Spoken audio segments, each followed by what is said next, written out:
우리의 삶을 아시는 그 주님 앞에 우리의 마음과 또 주님의 은혜와 또 주님의 정성과 사랑 앞에 고백하겠습니다.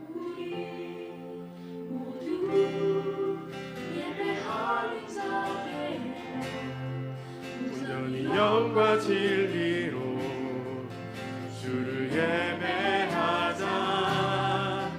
주가 우리와 함께 영원히 함께 하시고 마르지 않는 샘물로 우릴 채우시리. 우리 모두 예배하는 자 되어 온전히 영과 진리로 주를 예배하자.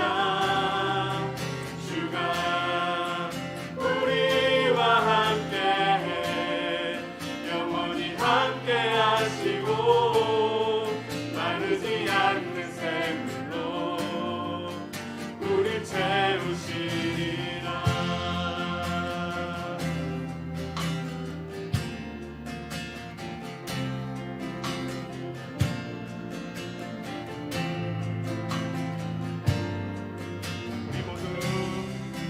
우리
위해서 한 마음으로 기도하고 싶습니다.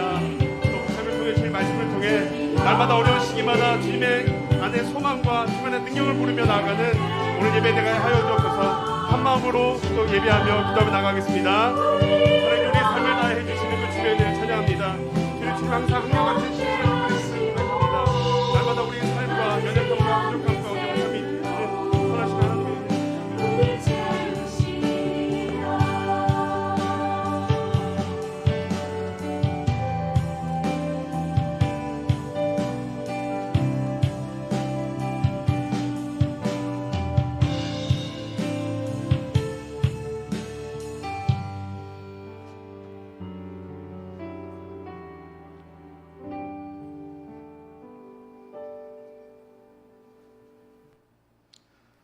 아무것도 염려하지 말고 다만 모든 일에 기도와 간구로 너의 구할 것을 감사함으로 하나님께 아뢰라. 그리하면 모든 지각에 뛰어난 하나님의 평강이 그리스도 예수 안에서 너의 마음과 생각을 지키시리라. 아멘. 언제나 우리의 삶의 주인 되시는 하나님 아버지 감사를 드립니다. 코로나로 인하여 많은 어려움으로 어떠한 계획도 약속할 수 없는 날들 속에 살아가지만 그럼에도 불구하고 황금빛으로 물들어가는 들에는 오곡백과 풍성한 결실들이 익어가는 모습을 바라보며 더 없는 하나님의 은혜에 감사를 드립니다. 멈출 수 없는 시간 속에 이제 2021년도 하반기에 접어들었습니다. 모든 것이 창조의 주인 되신 하나님 아버지의 뜻에 있고 우리는 한치의 앞도 보지 못하는 피조물일진데 한없이 미약한 자신들을 바라볼 수 있는 저희들이 되게 하여 주시옵소서. 입술로만 주님을 부르는 자들이 되지 말고 좀 더 겸손하고 낮아져서 하나님을 바라보게 하시고 하나님께서 무엇을 말씀하시는지 하나님의 마음을 알고 그 뜻을 깨달아 믿고 순종하며 범사에 감사하는 삶을 살게 하여 주시고 이렇게 기쁜 날 주일을 지키며 예배드릴 수 있는 것이 얼마나 행복한 것인지 하나님께서 주신 이 축복에 감사드리는 저희들이 되게 하여 주시옵소서. 이 나라를 축복해 주시는 전지전능하신 하나님 아버지, 대통령과 위정자 모든 국민들의 마음과 생각을 주관하여 주시옵소서. 처음부터 끝까지 모두가 하나님 말씀이 중심이 되게 하여 주시고 공의의 하나님을 두려워하는 나라와 민족이 되게 하여 주시옵소서. 우리 동독교회를 늘 지켜주시는 하나님 아버지 감사를 드립니다. 코로나로 인하여 아직도 많은 조심성이 있지만 이렇게 함께 모여 예배드릴 수 있도록 도우시는 하나님 감사합니다. 모두가 서로 사랑하며 기도하면서 합력하여 선을 이루는 아름다운 교회가 되게 하여 주시옵소서. 교회를 아름답게 꾸미어 공사 중에 있습니다. 공사 중에 어려움이 없도록 도와주시고 아름답게 꾸며진 교회로 하나님께 영광을 돌리며 모든 성도들이 행복한 교제가 있게 하시고 우리 교회를 통하여 모두가 하나님을 알게 하는 축복의 통로가 되게 하여 주시옵소서. 말씀 들고 다니에 서실 귀한 목사님 크신 능력으로 붙들어 주시어서 말씀 전하실 때 성령 충만하게 하여 주시고 말씀 듣는 모든 성도들의 마음에 생명의 양식이 되게 하여 주시어 말씀을 통하여 모든 문제를 해결받게 하시고 모든 성도들이 한 마음으로 기도하는 정오의 기도를 통하여 많은 한우들이 치유받고 위로받는 귀한 시간이 되게 하여 주시옵소서. 이 시간에도 땅끝까지 이르러 내 정의 되라는 사명을 가지고 선교에 힘쓰시는 선교사님들이 있습니다. 하나님 말씀 들고 국내외에서 선교하시는 모든 선교사님과 가족들의 건강을 지켜주시고 선교를 계획하며 기도 중에 있는 선교사님들의 기도에 응답하시어 늘 살아계신 하나님을 전하며 영혼 구원에 부족함이 없도록 도와주시고 기쁨과 감사함으로 하나님께 영광의 시간이 되게 하여 주시옵소서. 오늘도 예배를 도우시는 모든 지체들에게 힘이 되어 주시고 들어지는 예배 하나님께만 영광이 되게 하여 주시길 간구하며 우리를 사랑하시는 예수 그리스도의 이름으로 기도드립니다. 아멘.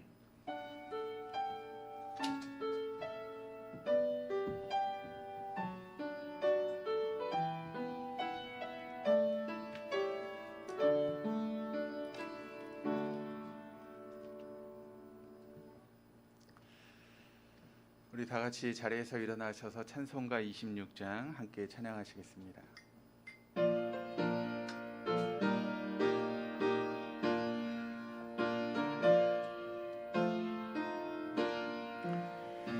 구세 주를 아는 이들 찬송하고 찬송하세.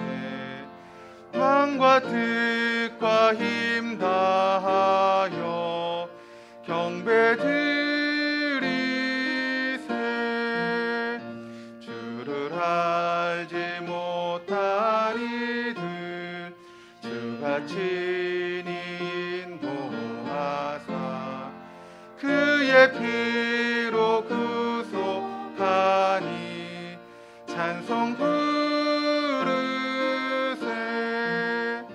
약한 사람 도움 받아 시험 중에 참게 되니 모든 죄를 이길 힘은 믿음뿐이라.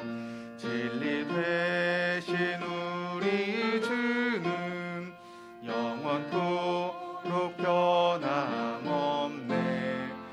성도들아 주를 믿어 길이 섬기세.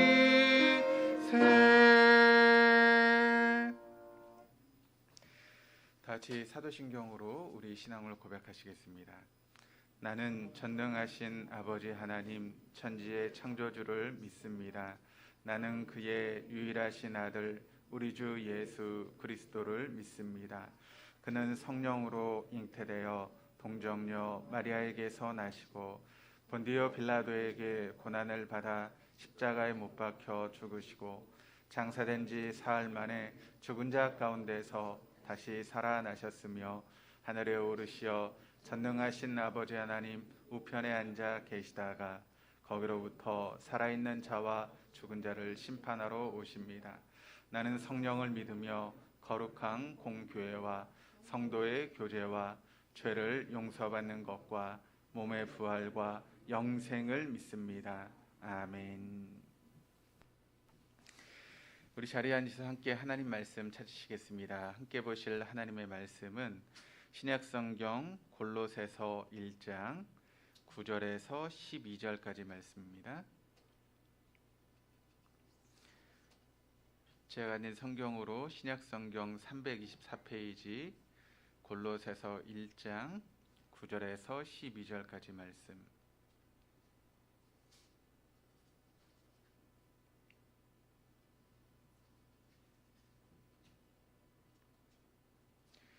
찾으셨으면 우리 한 목소리로 우리 9절에서 12절까지 말씀을 같이 읽도록 하겠습니다.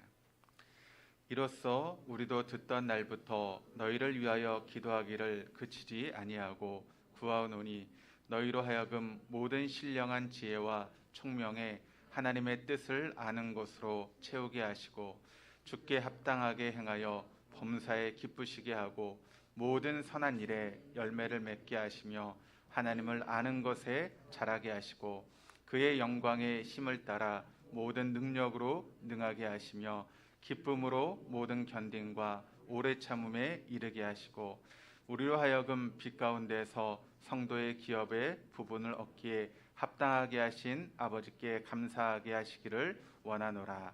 아멘. 우리 옆에 있는 분들하고 인사하시겠습니다. 이 시간도 주님이 우리와 함께 계십니다.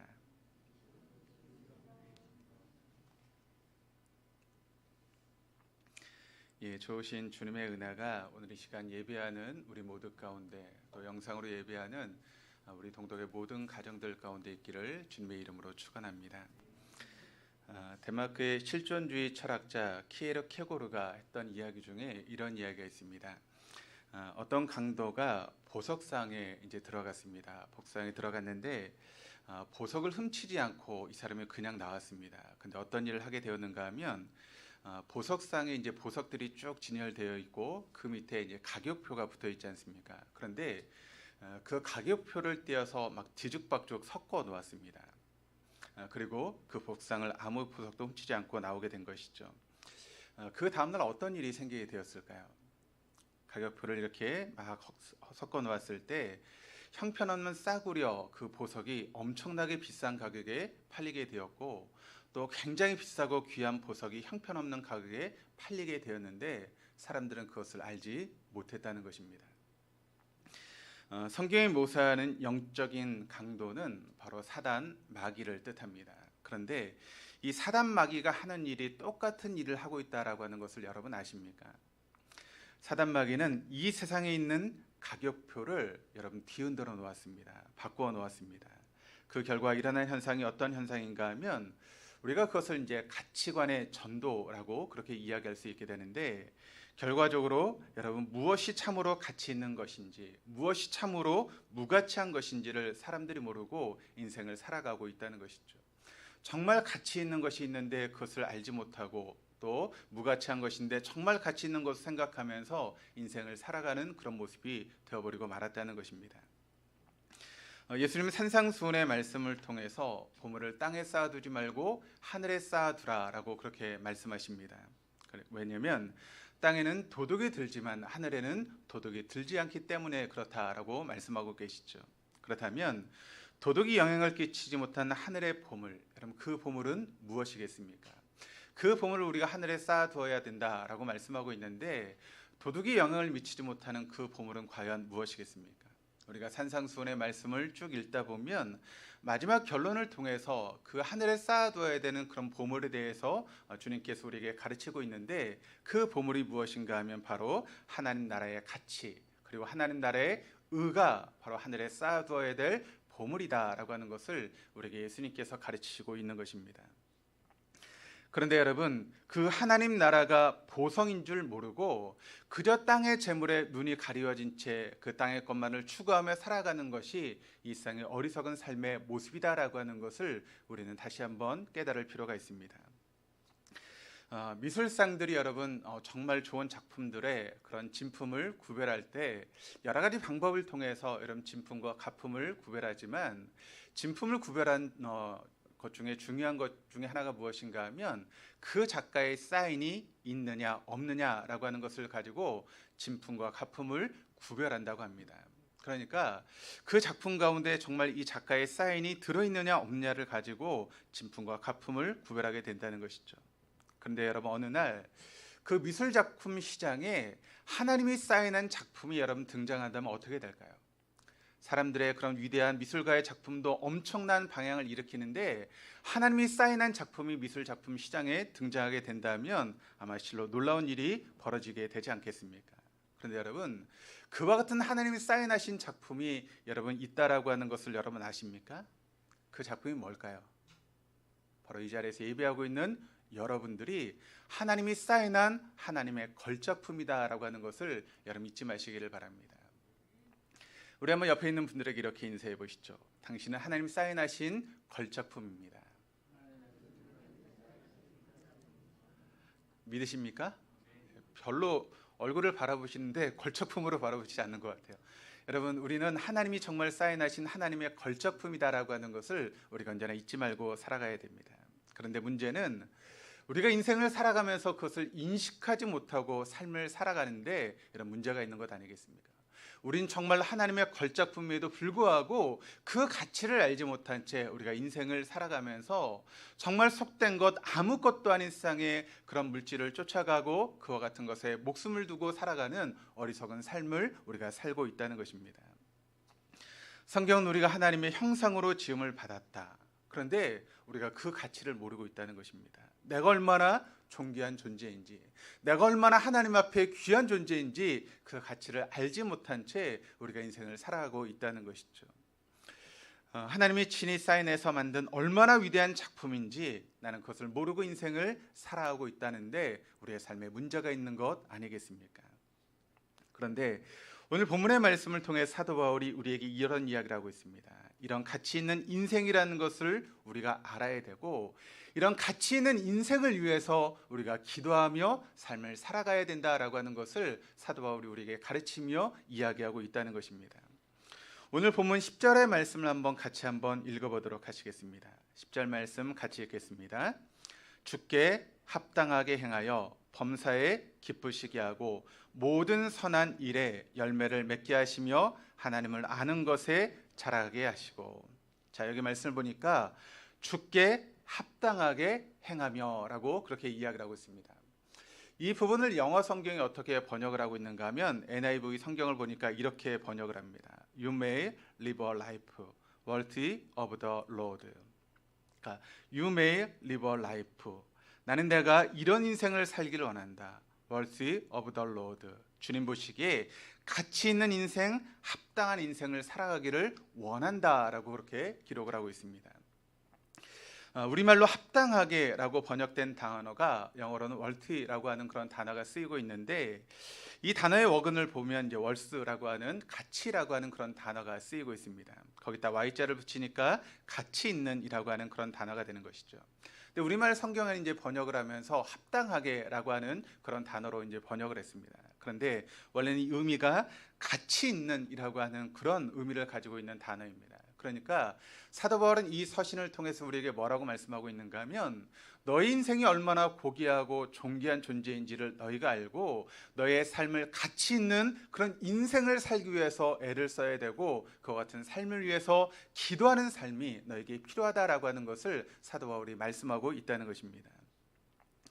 자, 우리가 우리 인생의 행로에서 우리가 주님을 만나게 되지 않습니까? 그리고 그 주님을 우리의 구주와 주님으로 영접하는 순간 우리의 삶 가운데 어떤 일이 벌어지기 시작하는가 하면 주님의 그 가치가 우리의 가치로 변화되게 된다는 것입니다. 그전에는 우리가 주님을 알지 못하고 삶을 살아갈 때는 여러분 무엇을 쫓아가는 인생을 살았습니까? 세상의 성공을 위해서, 세상의 욕망을 위해서, 세상의 욕심과 그런 욕구들을 위해서 우리가 인생을 살아갔지만, 우리가 주님을 우리의 구주와 주님으로 영접하는 그 순간부터 우리의 가치가 달라진다는 것입니다. 주님의 가치가 우리의 가치가 되어서 그 가치를 따라가는 인생이 바로 그리스도인의 인생이 되어야 한다는 것이죠. 그런데 우리가 주님을 구주와 주님으로 영접했음에도 불구하고 여전히 세상 사람들을 쫓아가는 그런 가치를 가지고 우리가 인생을 살아간다면 우리의 인생이 잘못된 것이겠죠. 그러므로 전 사랑하는 우리 동도의 교우들이 세상의 가치가 아니라 주님의 가치를 나의 가치로 받아들이고 그 가치를 이루기 위해 삶을 살아갈 수 있는 동독의 모든 교우들 다 될 수 있기를 주님의 이름으로 축원합니다. 그렇다면 우리는 어떻게 주님의 그런 가치에 합당한 인생을 살아갈 수 있겠습니까? 그런 가치 있는 인생을 살아갈 수 있는 비밀이 무엇일까요? 오늘 말씀을 통해서 그 비밀을 우리가 깨닫고 그런 가치 있는 인생을 살아갈 수 있는 저 여러분의 삶이 될 수 있기를 주님의 이름으로 축원합니다. 첫 번째, 우리가 가치 있는 인생을 살아가려고 하면 첫 번째는 알아야 될 것을 알아야 한다는 것입니다.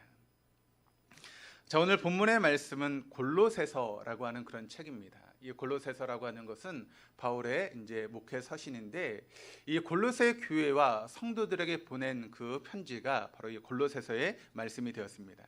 그런데 이 골로새라고 하는 교회는 사실은 사도 바울이 세운 교회는 아닙니다. 그러니까 바울의 서신을 보면 대부분의 교회가 사도 바울에 의해서 세워진 교회에 사도 바울이 이제 편지를 보내는 것으로 되어 있는데, 근데 이 골로새서라고 하는 이 교회는 사도 바울이 세운 교회는 아닙니다. 아마도 사도 바울이 소아시아, 그러니까 지금의 이제 터키 지역을 이제 전도하면서 그 소아시아의 중심이 되는 에베소라고 하는 그런 지역에서 오랜 시간 머무면서 거기서 이제 말씀을 증거하게 되었습니다. 그런데 그때 이 골로새의 출신이었던 에바브라라고 하는 사람이 이 에베소에 들르게 되었고, 사도 바울이 에베소의 두란노 서원에서 말씀을 증거하게 되었을 때 거기에 참석해서 사도 바울의 말씀을 듣게 되었고, 또 사도 바울의 가르침을 받게 되면서 아마 그리스도인이 되고 예수님의 제자가 되고 사도 바울의 제자가 되었을 것입니다. 그런데 그가 자신의 고향이었던 골로새로 돌아가서 거기서 교회를 세우게 된 것입니다. 자, 골로새 1장 7절의 말씀을 보시면 우리가 그것을 알 수 있게 되는데, 우리 1장 7절의 말씀을 같이 한번 읽어보시겠습니다. 이와 같이 우리와 함께 종된 사랑하는 에바브라에게 너희가 배웠나니 그는 너희를 위한 그리스도의 신실한 일꾼이요. 자, 골로새 교인들에게 누구에게 배웠다라고 이야기를 하고 있습니까? 사도 바울에게? 아니죠. 누구에게 배웠다고요? 에바브라에게 배웠다라고 이야기를 하고 있습니다. 그러니까 이 골로새 교인들이 그런 하나님의 말씀을 누구에게 배웠는가 하면 사도 바울에게 배운 것이 아니라 에바브라에게 배우게 되었다는 것입니다.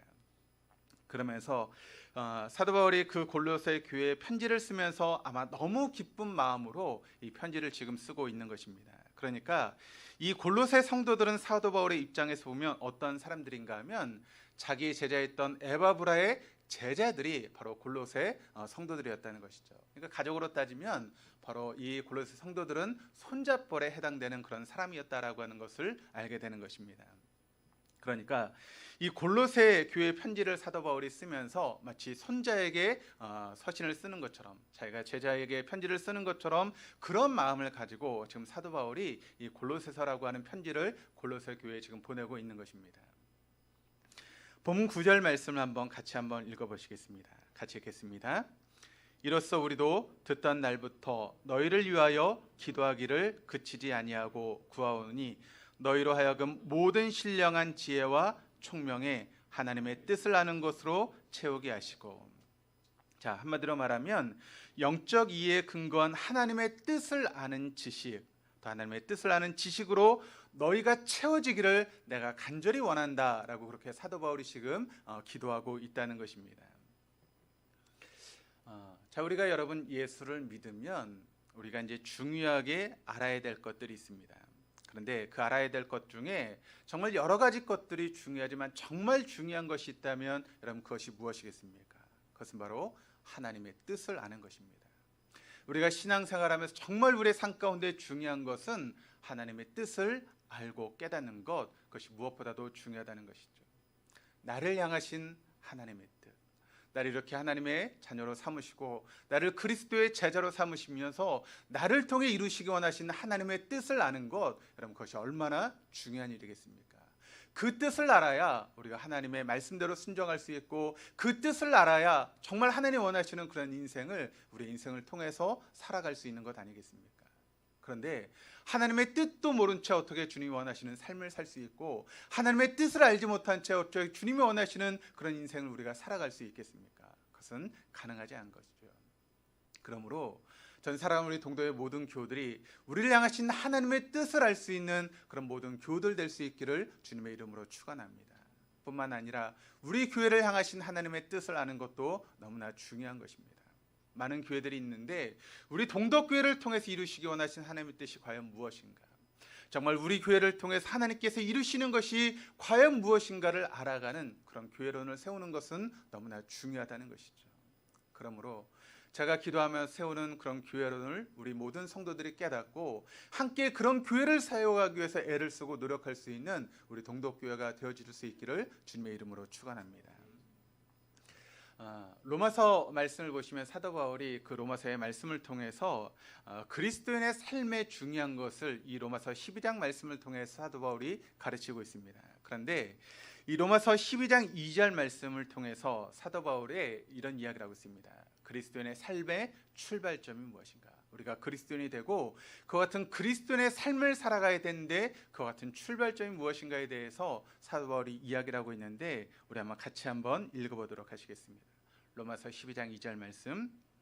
너희는 이 세대를 본받지 말고 오직 마음을 새롭게 함으로 변화를 받아 하나님의 선하시고 기뻐하시고 온전하신 뜻이 무엇인지 분별하도록 하라. 하나님의 뜻을 분별해야 된다. 그것이 바로 크리스천의 삶의 시작이다라고 하는 것을 사도 바울이 가르치고 있다는 것입니다. 그런데 그 하나님의 뜻이 무엇인가? 하나님이 기뻐하시는 것이 뜻이고, 하나님의 선하신 것이 뜻이고, 하나님의 온전하신 것이 뜻이다. 그러므로 하나님의 선하시고 기뻐하시고 온전하신 그 뜻을 분별하며 삶을 살아가는 것, 그것이 바로 우리 신앙생활의 출발점이다라고 하는 것을 사도 바울이 우리에게 가르치고 있습니다.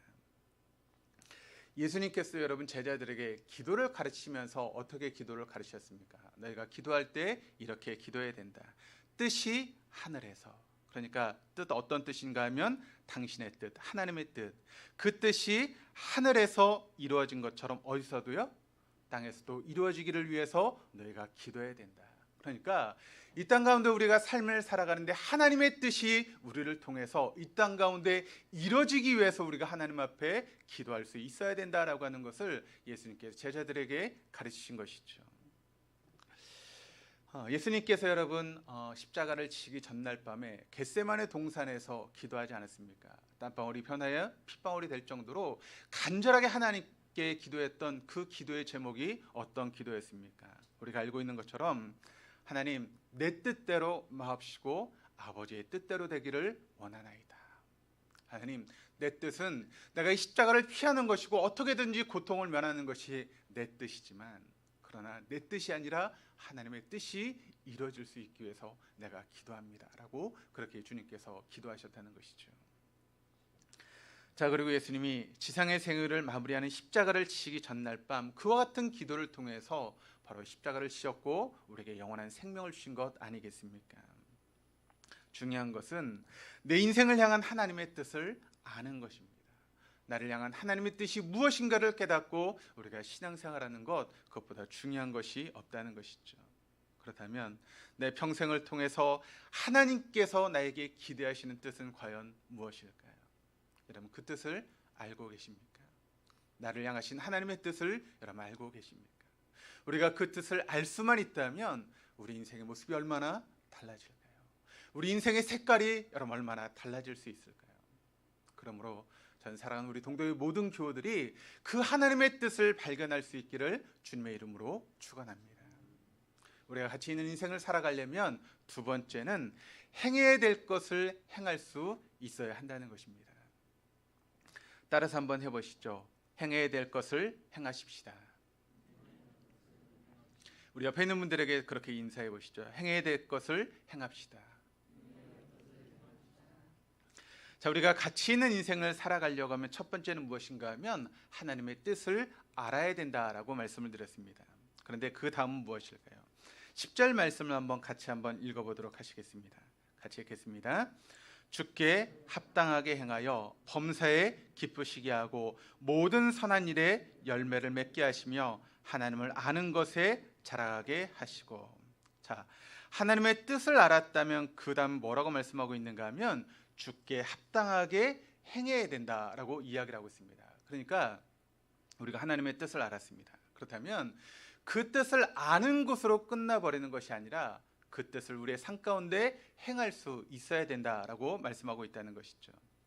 그리고 그와 같은 뜻을 행함으로 인해서 우리의 삶 가운데 선한 열매를 주렁주렁 맺힐 수 있는 그와 같은 삶이 우리의 삶 가운데 필요하다라고 이야기를 하고 있는 것이죠.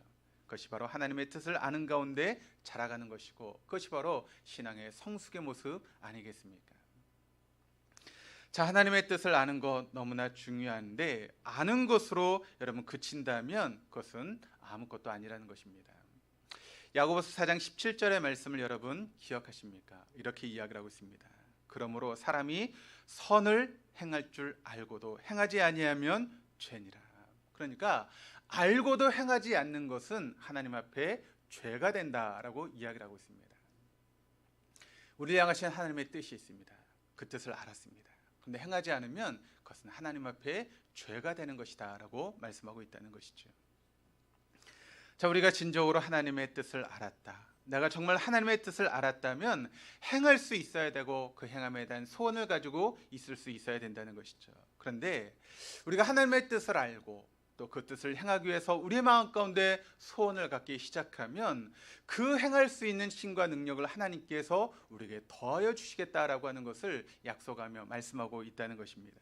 그 성경의 말씀이 빌립보서 2장 13절 말씀인데 우리 같이 한번 읽어보도록 하시겠습니다. 너희 안에서 행하신 이는 하나님이시니 자기의 기쁘신 뜻을 위하여 너에게 소원을 두고 행하게 하시나니.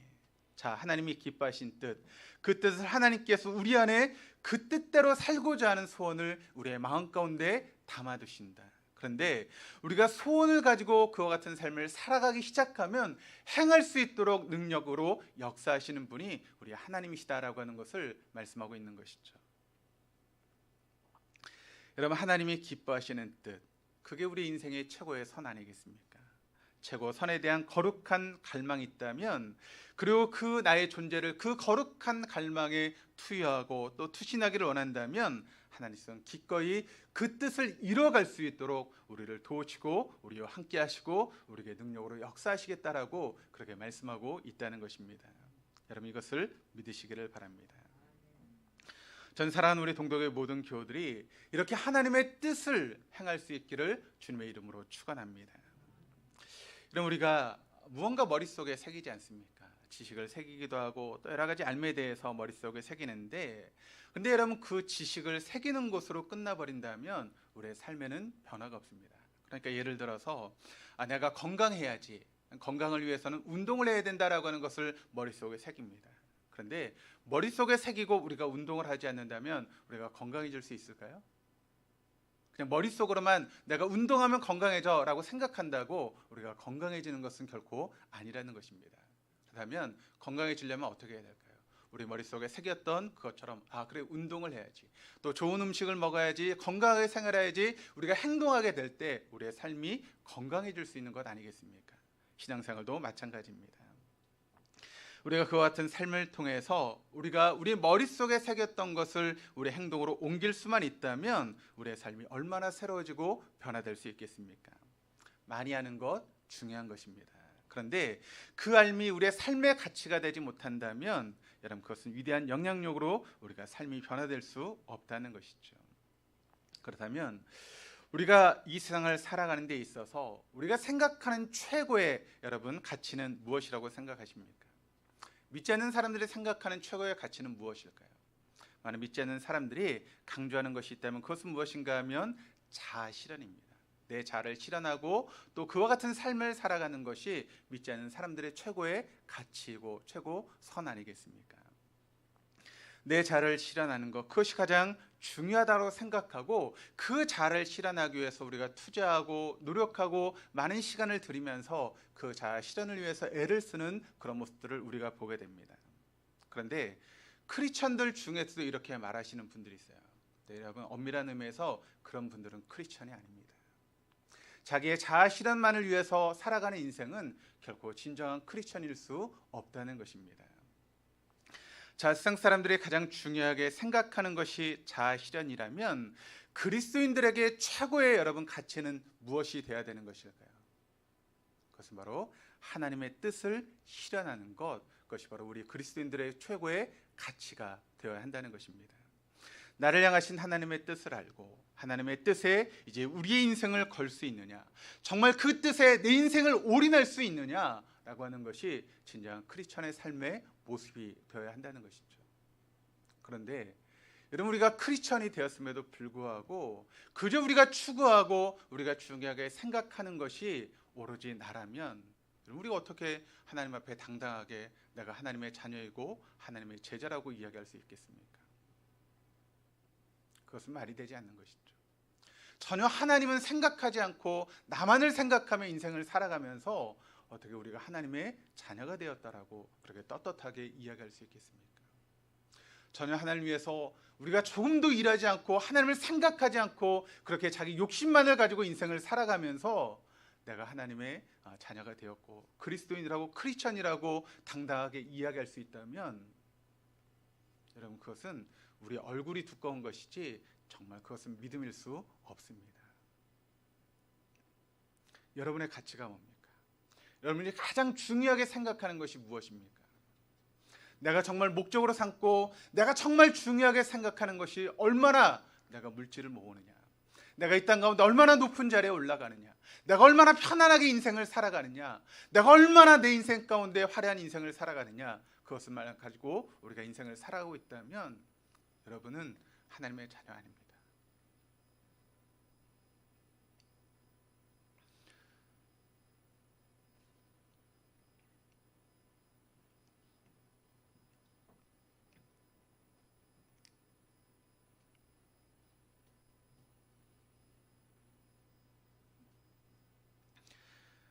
저는 여러분이 정말 하나님의 자녀가 되었으면 좋겠습니다.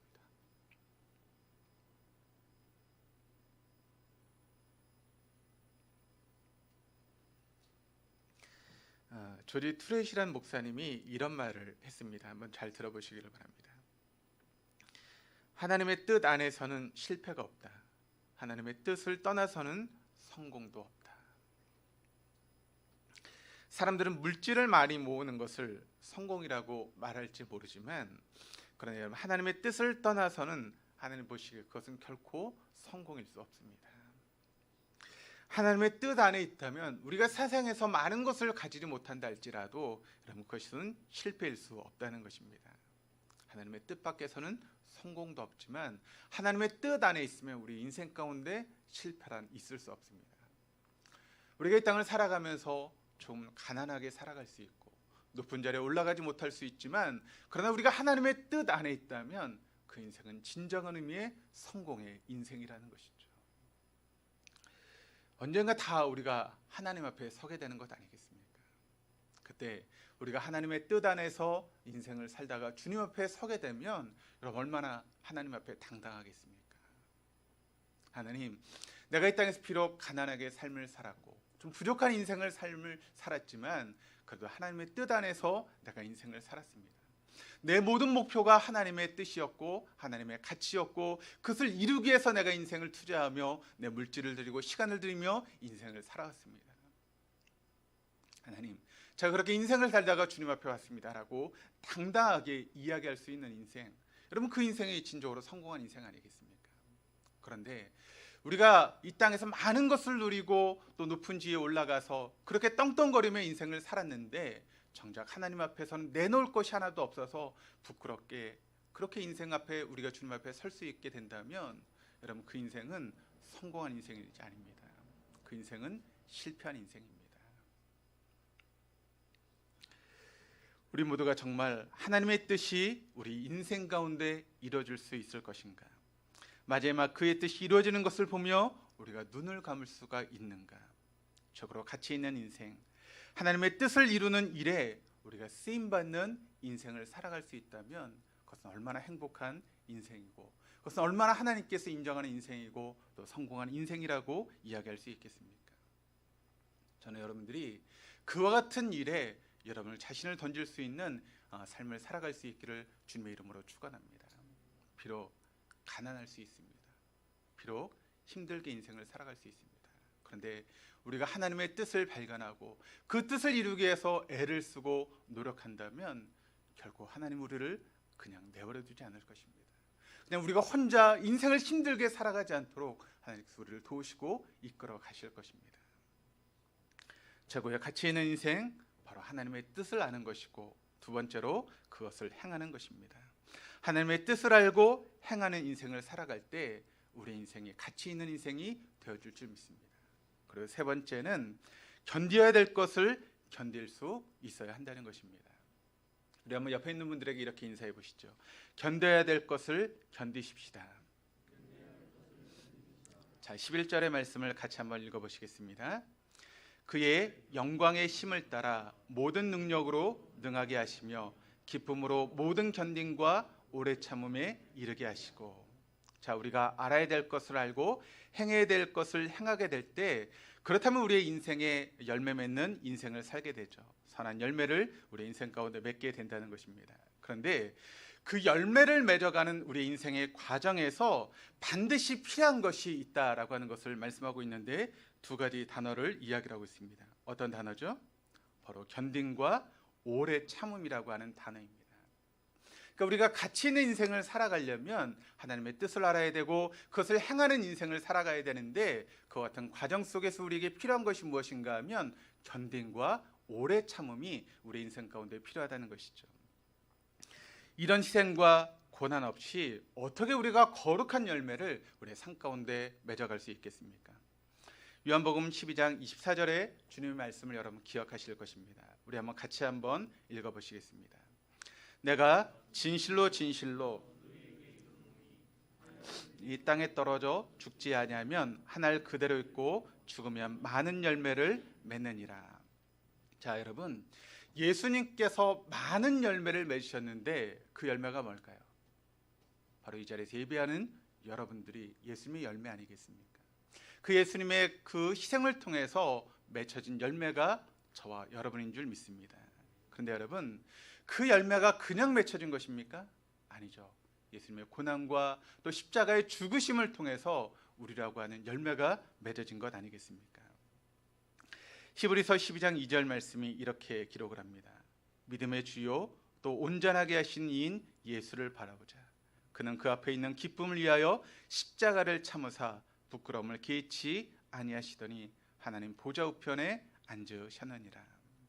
그러니까 그 앞에 있는 기쁨을 보기 위해서 예수님이 견디셨고 참고 희생하심을 통해서 바로 그 기쁨의 미래를 바라보실 수 있었다는 것입니다. 바로 십자가를 견디심을 통해서 풍성한 열매를 맺음으로 우리가 그리스도인의 삶을 살게 되었다는 것이죠. 우리가 어떤 열매를 맺기 위해서는 우리의 인생 가운데 하나님의 뜻을 실현하고 거룩한 열매를 맺기 위해서는 우리의 삶 가운데 때로는 견디는 시간들이 필요하고 때로는 오래 참음의 시간이 필요하고 때로는 희생의 시간들이 우리의 삶 가운데 필요하다는 것입니다. 그런 시간들이 우리에게 없이는 결코 아름다운 열매를 맺을 수 없다라고 하는 것을 이야기를 하고 있는 것이죠. 그런데 여러분, 다행스러운 것은 무엇인가 하면 그렇게 우리가 견디고 오래 참고 희생을 해나가야 하는 그런 모든 시간들이 그저 나 혼자 하는 것이 결코 아니라는 것입니다. 그런 시간을 우리가 결단하고 그와 같은 삶을 살아갈 때 하나님께서 영광의 능력으로 우리와 함께 하시고 우리를 도우시겠다라고 약속하고 있다는 것입니다. 나 혼자 그 시간을 견디는 것은 고통일 수 있습니다. 나 혼자 그 시간을 오래 참는 것은 우리가 도저히 행할 수 없는 그런 일일 수 있습니다. 그러나 하나님께서 나를 붙드시면, 하나님께서 우리와 함께 하시면 우리가 얼마든지 견디고 우리가 얼마든지 참으며 얼마든지 희생할 수 있는 것 아니겠습니까? 동남아 나라 중에 미얀마라고 하는 그런 나라가 있습니다. 옛날에 이제 버마라고 하는 그런 이름으로 불렸던 그런 나라인데, 이 나라의 이제 7% 정도가 이제 그리스도인이라고 그렇게 이야기를 합니다. 동남아 도시 중에 7%의 그리스도인이라고 하면 대단한 것이죠. 사실 여러분, 우리나라 이제 도시별로 보면 7%가 되지 않은 그런 도시들이 꽤 많이 있습니다. 그런데 이 나라가 전체적으로 7%의 기독교인이 있다라고 하는데, 특별히 이제 미얀마 이제 북쪽에 가면 이제 여러 족속들이 있습니다. 뭐 카렌족, 친족, 뭐 까친족이라고 하는 그런 여러 가지 족속들이 있는데, 그 족속의 90% 이상이 기독교인이다라고 그렇게 알려져 있습니다. 이 미얀마라고 하는 나라 자체가 이런 불교 나라인데, 그 중에서 이제 7%가 기독교인인데, 특별히 이제 북쪽에 있는 그런 족속들은 거의 90% 이상이 크리스천입니다. 근데 어떻게 이런 일이 이루어질 수 있는가? 불교의 나라가 어떻게 7%의 그리스도인들이 있을 수 있는가? 거기에는 한 사람의 희생 때문에 이런 일이 가능할 수 있었다는 것입니다. 그분이 누구인가 하면 아도니람 저드슨이라고 하는 미국의 선교사입니다. 이분이 미얀마에 처음으로 파견한 선교사인데, 이 사람이 이제 미얀마에 선교를 하기 시작하면서 6년 만에 처음으로 그리스도인을 이제 얻을 수 있게 되었습니다. 그러니까 6년 만에 처음으로 한 사람을 전도하게 된 것이죠. 그만큼 전도가 힘들었던 나라가 바로 이 미얀마라고 하는 그런 나라였습니다. 이 사람이 전도를 하면서 열대병으로 수십 번 죽음의 위기를 맞았고, 심지어는 여러 가지 질병과 여러 가지 사고로 인해서 아내를 2번씩이나 사별하는 그런 일을 당하게 되었습니다. 뿐만 아니라 살아간 자녀들도 여러 명을 잃어버렸습니다. 한때는 스파이의 누명을 쓰고 사형 선고를 받고 21개월이나 억울한 감옥 생활을 했던 것이 이 사람의 모습이었습니다. 한마디로 이야기를 하면 선교 때문에 지독한 고생을 했던 것이 바로 아도니람 저드슨의 생애의 모습이었다는 것이죠. 근데 이분이 37년 동안 이 미얀마에서 복음을 증거하다가 하나님 부르심을 받고 이제 세상을 떠나게 되었는데, 그가 떠났을 때 이 미얀마에는 무려 63개의 교회가 생겼고, 또 그리스도에는 23만 명의 그리스도인이 생겨나게 되었다고 합니다. 지금은 이제 300만 명의 그런 그리스도인들이 미얀마에 있는 것으로 알려지고 있습니다.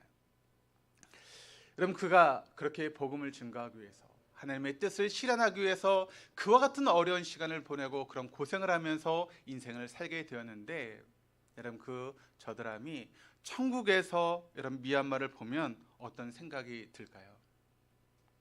내가 괜히 희생만 하고 고생만 하다가 이렇게 하나님 나라에 왔구나라고 하는 그런 생각을 하겠습니까?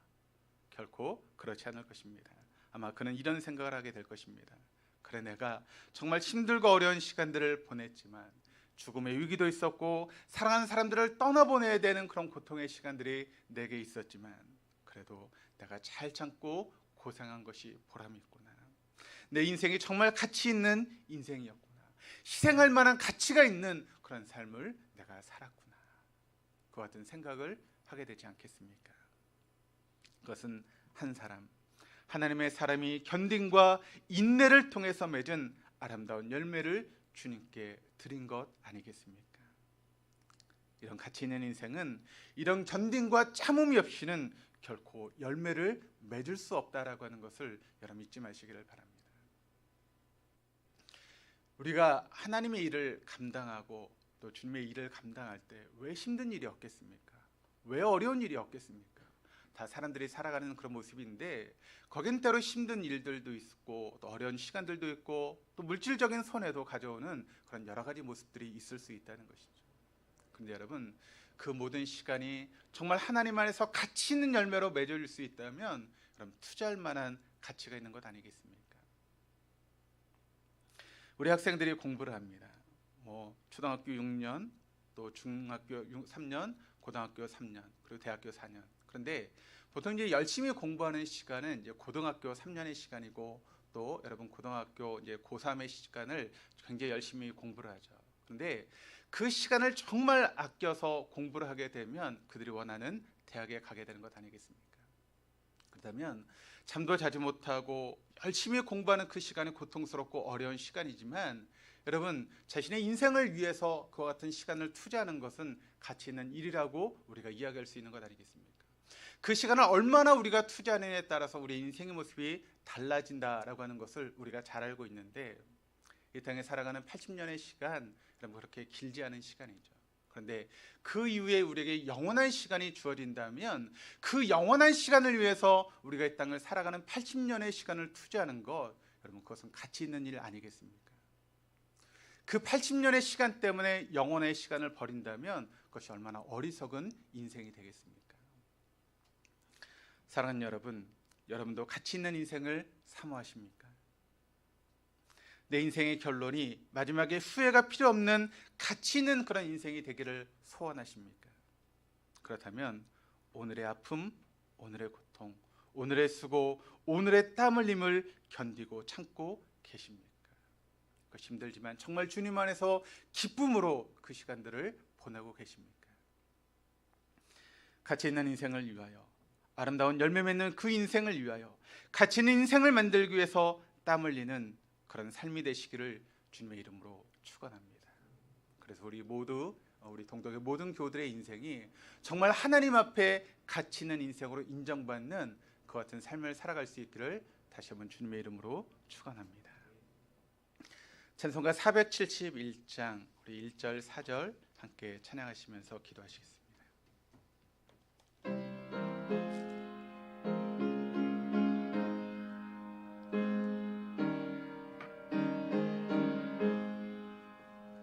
주여 나의 병든 몸을 지금 고쳐 주소서. 모든 병을 고쳐주마 주 약속하셨네. 내가 지금 굳게 믿고 주님 앞에 구하오니 주여 크신 권능으로 곧 고쳐주소서. 나의 병을 고쳐주심 내가 믿사옵니다. 지금부터 영원토록 주 찬송하겠네. 나를 구원하신 말씀 어디든지 전하 병을 고쳐주심 참 감사합니다. 아멘.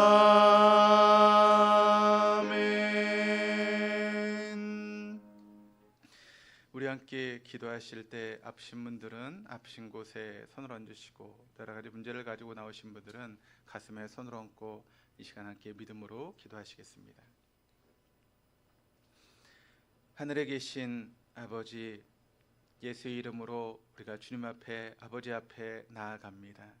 이 시간 자비와 은혜를 우리가 구하며 나아갈 때 하나님, 이 시간 주님 앞에 나와 기도하는 우리 모두를 불쌍히 여겨주시고 저희를 주의 은혜 가운데 죄로부터 구원하여 주시옵소서.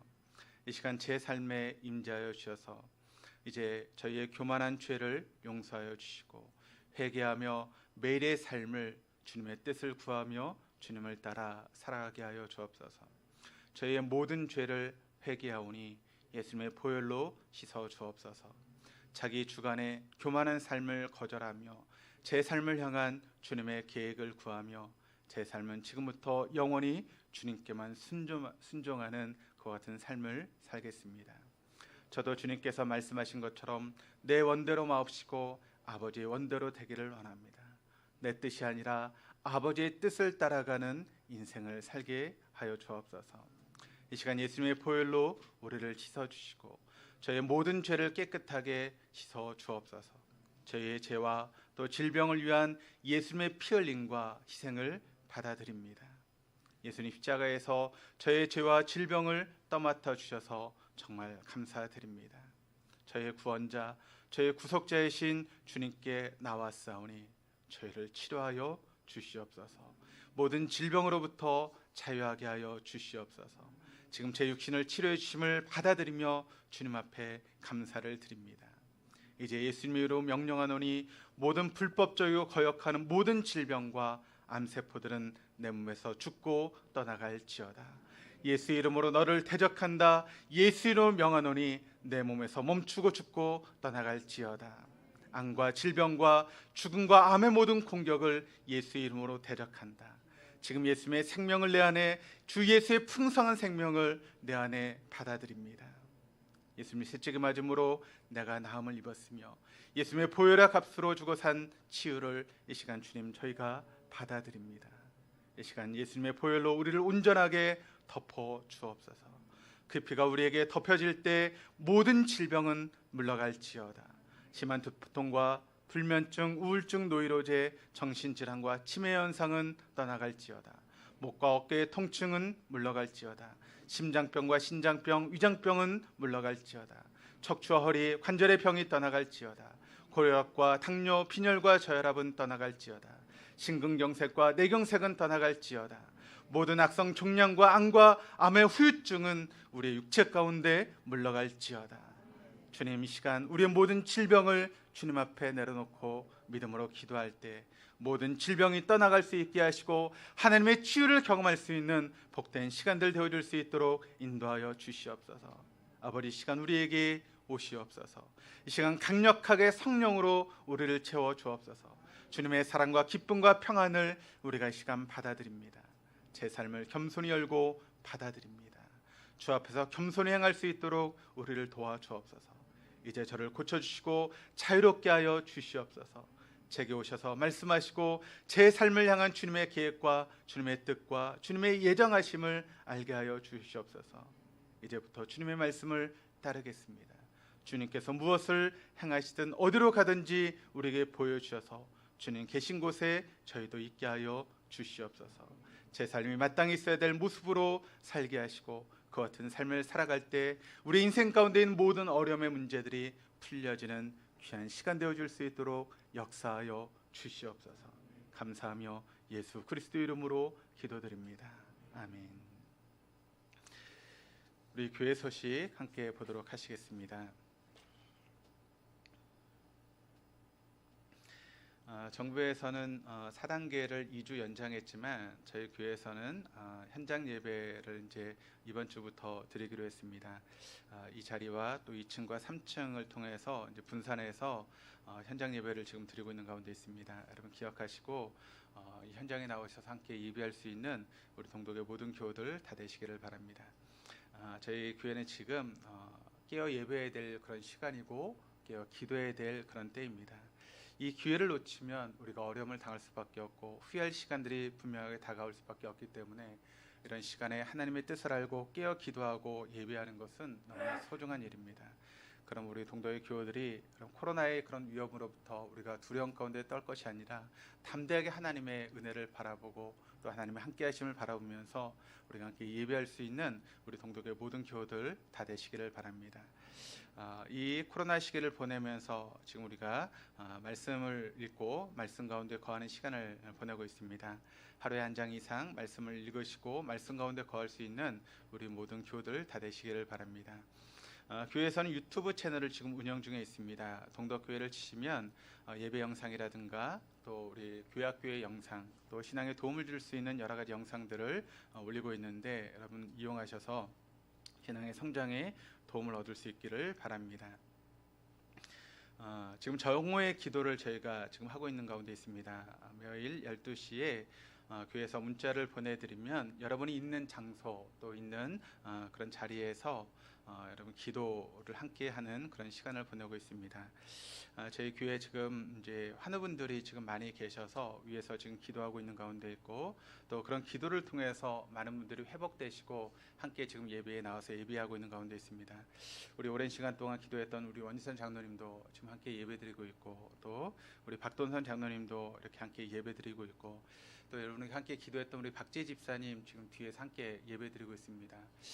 우리가 또 이제 앞으로도 계속 기도할 우리 김재용 장로님도 그 어려움의 시간들을 잘 이기시고 함께 예배하면서 하나님 주시는 그런 치유를 경험하시고 또 완치를 경험하시는 우리 장로님 되어줄 수 있도록 계속 기도해 주시기를 바랍니다. 또 우리 정오의 기도를 하시면서 11월 18일이 수능일입니다.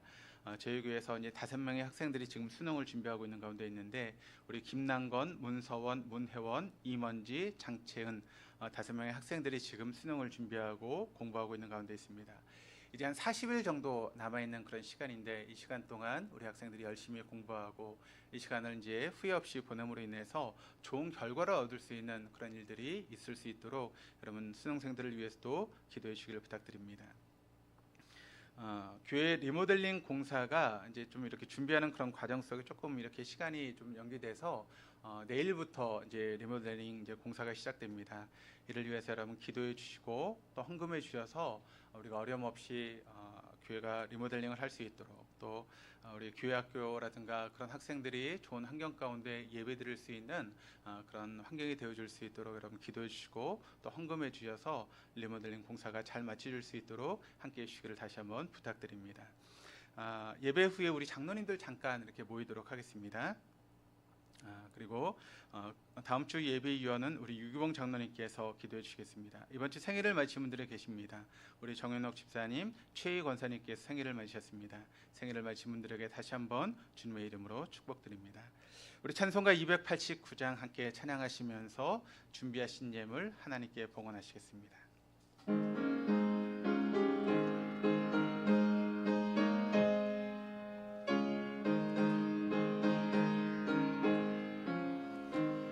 예수 내 맘에 들어와 계신 후 변하여 새 사람 되고 내가 늘 바라던 참빛을 찾음도 주 예수 내 맘에 오심 주 예수 내 맘에 오심 주 예수 내 맘에 오심 내 맘에 기쁨이 넘침은 주 예수 내 맘에 오심 주 예수 내 맘에 들어와 계신 후 망령된 행실을 끊고 머리털보다도 더 많던 내 죄과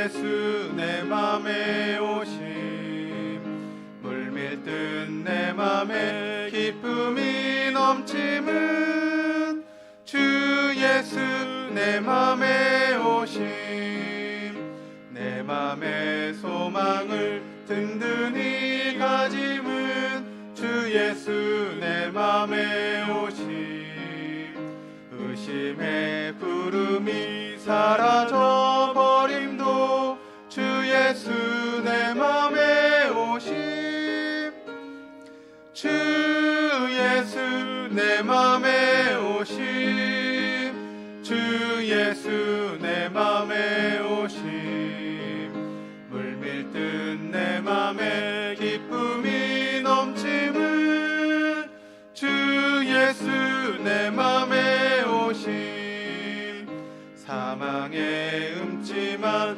골짜기 가다가 밝은 빛 오련히 비쳐 저 멀리 하늘 문 환하게 보임도 주 예수 내 맘에 오심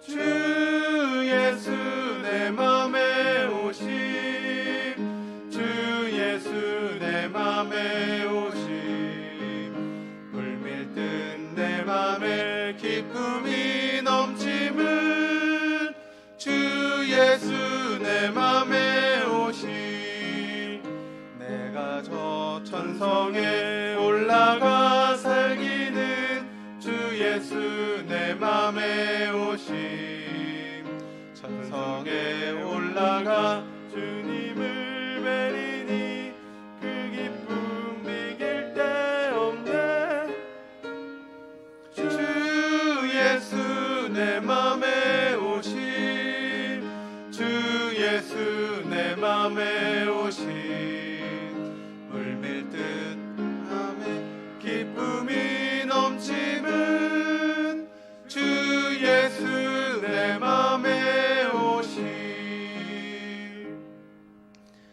드린 예물을 위해서 기도하시겠습니다.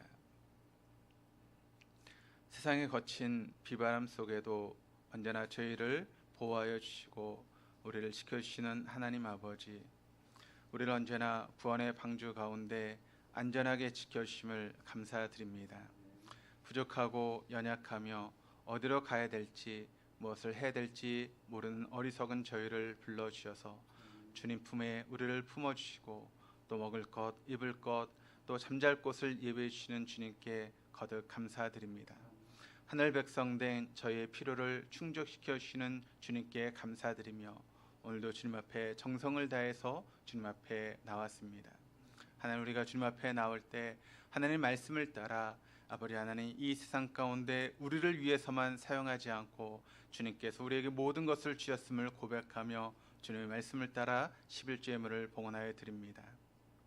그 손길을 주님 축복하시고 또 아버지 하나님 주일헌금과 주정헌금, 감성금과 성경금, 건축헌금과 구제헌금, 장학헌금 여러 가지 명목으로 예물을 드린 아버지 모든 손길들을 하나님 축복하여 주셔서 하나님의 다음은 복과 은혜가 그 산 가운데 아버지 있을 수 있도록 인도하시고 이 예물이 주님 앞에 심겨질 때 30배, 60배, 100배의 풍성함으로 열매 맺는 복된 시간 되어줄 수 있도록 인도하여 주옵소서. 또 우리가 모일 때마다 여러 가지 모양으로 수고하고 애쓰는 귀한 손길들이 있습니다.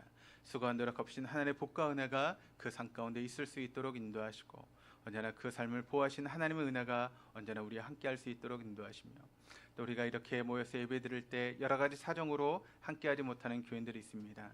하나님 다음 주에 우리가 함께 모일 때 그들의 삶을 하나님 주관하여 주셔서 함께 예배할 수 있도록 그들의 마음과 상과 환경을 바꾸어 주옵소서. 감사드리며 예수 그리스도 이름으로 기도드립니다. 아멘. 이 시간 다 일어나셔서 우리 파송의 찬양 함께 찬양하시겠습니다.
하나님의 사랑을 아버지의 크심을 이 삶의 노래로 주님을 나타내라. 일어나라.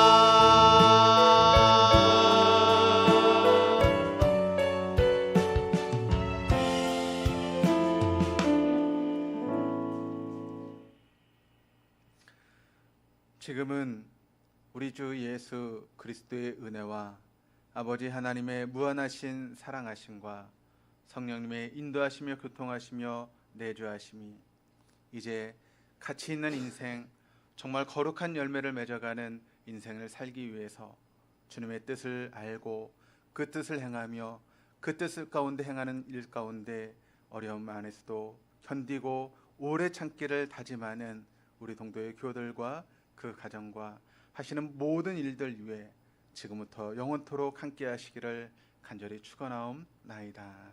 아멘.